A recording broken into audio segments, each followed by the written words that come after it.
और एक बार आप सभी से जोरदार तालियां चाहूंगा कि हमारे मुख्य अतिथि महोदय हमारे अपने हाथ से बनाया हुआ केक लेकर हमारे मुख्य अतिथि जी का स्वागत करें। आप डॉक्टर विनय शर्मा जी हैं। आप वर्तमान में उत्तर प्रदेश सरकार के उप मुख्यमंत्री, माध्यमिक शिक्षा, उच्च शिक्षा, विज्ञान एवं प्रौद्योगिकी, इलेक्ट्रॉनिक्स तथा सूचना प्रौद्योगिकी विभाग, नेता विधान परिषद सदस्य, विधान परिषद, राष्ट्रीय उपाध्यक्ष, भारतीय जनता पार्टी, अध्यक्ष, मंत्री समूह, वित्त समिति, औद्योगिकी, निवेश एवं रोजगार प्रोत्साहन नीति 2000। आप श्री घनश्याम शाही जी हैं। आप अखिल भारतीय विद्यार्थी परिषद पूर्वी उत्तर प्रदेश क्षेत्र के क्षेत्रीय संगठन मंत्री हैं। आपका परिषद से संपर्क 2002 से है।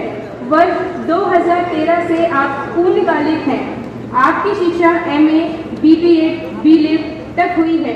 आपने पूर्व में विश्वविद्यालय इकाई मंत्री, जिला संयोजक, विभाग संयोजक, राष्ट्रीय कार्यकारिणी सदस्य, विभाग संगठन मंत्री, प्रांत संगठन मंत्री आदि दायित्वों का सफलतापूर्वक निर्वहन किया है। आपका केंद्र लखनऊ है।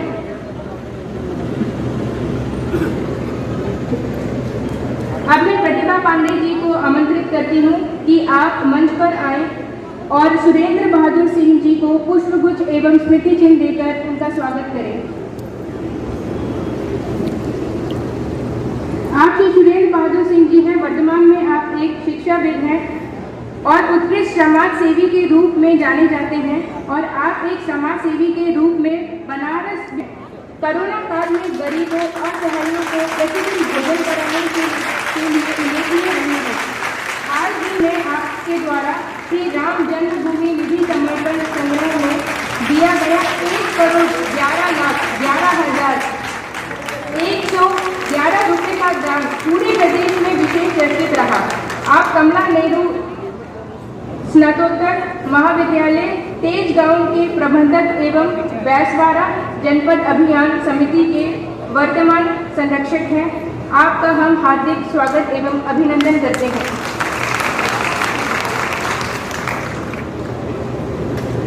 आपसे निवेदन करती हूँ कि वे मंच पर आएं और उमेश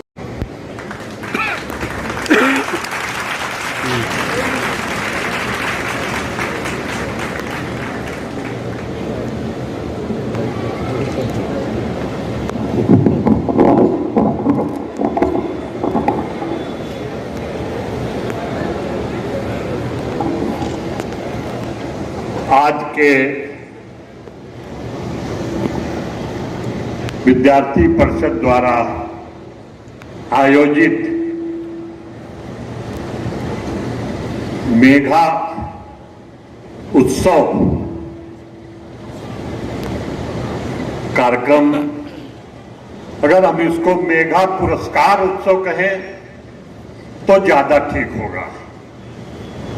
मेघा पुरस्कार मेधावी बच्चों को पुरस्कार उत्सव, इसके पहले प्रतिभा पुरस्कार कहा जाता था, लेकिन वास्तव में होना चाहिए प्रतिभा तो एक बहुत बड़ी चीज है, बड़ा विस्तार है। प्रतिभावान तो हमारे मुख्य अतिथि जी हैं, प्रतिभावान तो हमारे उप मुख्यमंत्री जी हैं, प्रतिभावान हमारे प्रधानमंत्री जी हैं, और ये है मेगा पुरस्कार उत्सव। तो इस अवसर पर हम सब विद्यार्थी परिषद को बहुत बहुत धन्यवाद देते हैं और आभार व्यक्त करते हैं कि ऐसे मौके पर उन्होंने हमारे समाज सेवा को महत्व दिया और भारत के भावी कर्णधारों को आशीर्वाद प्रदान करने का अवसर प्रदान किया। हम इसके लिए विद्यार्थी परिषद को बहुत बहुत धन्यवाद और आभार प्रदान करते हैं। आज के कार्यक्रम के मुख्य अतिथि जी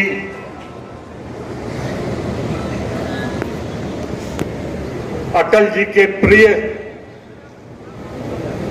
और जनता के लोकप्रिय माननीय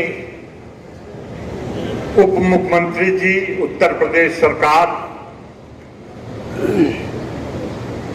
घनश्याम शाही जी, विद्यार्थी परिषद के पूर्वांचल के अध्यक्ष, सिकरिया जी समाज सेवी और जिले के वरिष्ठ उद्योगपतियों में एक हैं। ऐसे अवसर पर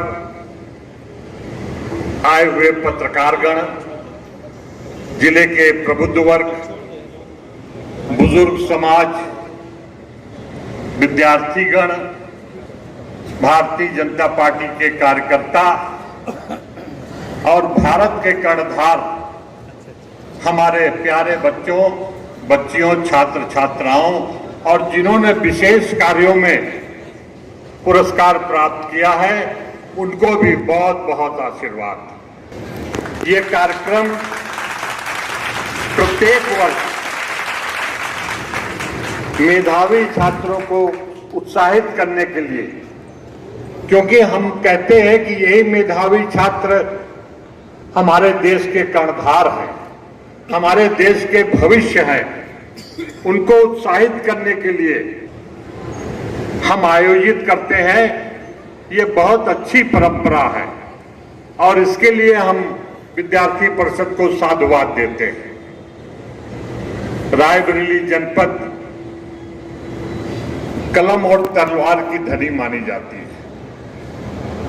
रायबरेली जनपद का पुराना नाम बैसवारा था, बैसवारा जनपद अंग्रेजों के समय में, लेकिन अंग्रेजों की डिवाइड एंड रूल पॉलिसी ने इसको उन्नाव और रायबरेली को दो भागों में बांट दिया। आधा उन्नाव बैसवारा है और आधी रायबरेली बैसवारा है। बिना बैसवारा के रायबरेली अधूरा है और बिना बैसवारा के उन्नाव अधूरा है।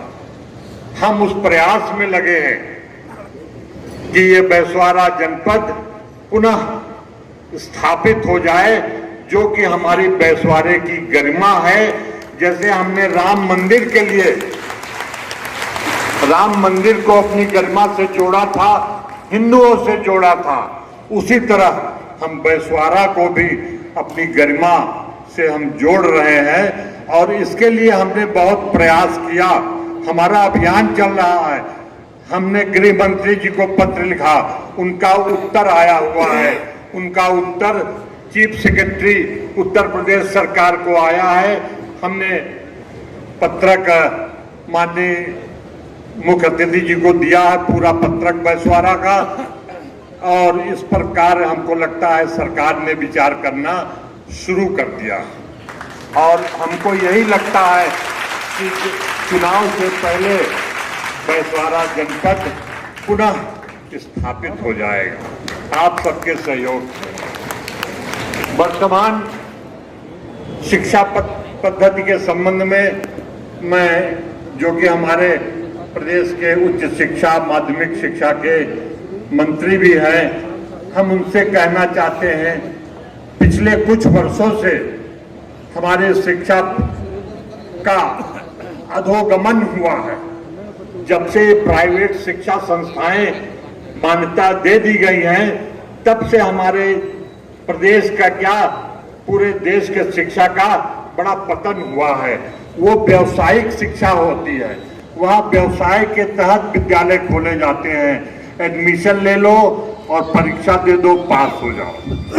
हम चाहते हैं जो हुआ सो हुआ, अगर उसमें कोई सुधार हो सकता हो तो किया जाए या फिर इसको बंद कर दिया जाए। ये सब किया गया है सरकारी पैसे को बचाने के लिए, लेकिन सरकारी पैसा तो बच रहा है। सरकार शिक्षा के उन्नयन के लिए है, न कि पतन के लिए है। पैसा चाहे जितना खर्चा हो, लेकिन ये स्ववित्त पोषित शिक्षा जो है वो बंद होनी चाहिए, खत्म होनी चाहिए।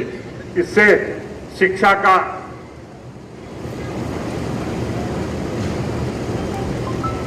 का बड़ा नुकसान हो रहा है। और उसके अलावा हम ये भी कहते हैं, महाविद्यालयों में चतुर्थ श्रेणी कर्मचारियों की भर्ती एकदम बंद हो गई है। पूरा इंटरमीडिएट हो, डिग्री कॉलेज हो, जो भी हो, सब जगह चतुर्थ श्रेणी कर्मचारियों का बड़ा अभाव है। अगर आप जानते हैं कि गरीबों को रोजी रोटी मिले, बेरोजगारी खत्म हो, तो चौथी श्रेणी चतुर्थ श्रेणी के कर्मचारियों का आप भर्ती कार्य आरंभ कराइए। हम अंत में निर्देश हो गया है, हमें निर्देश का पालन करना बहुत जरूरी है, नहीं अनुशासनहीनता कही जाएगी।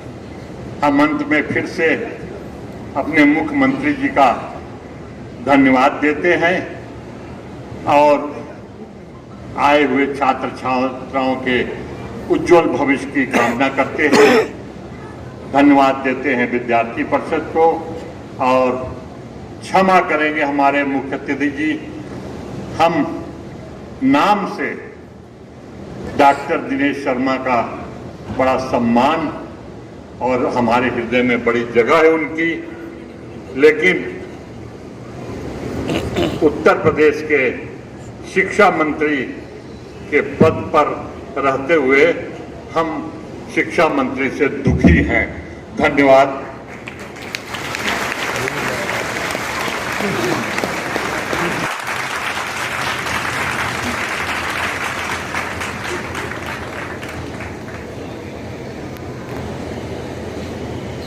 अखिल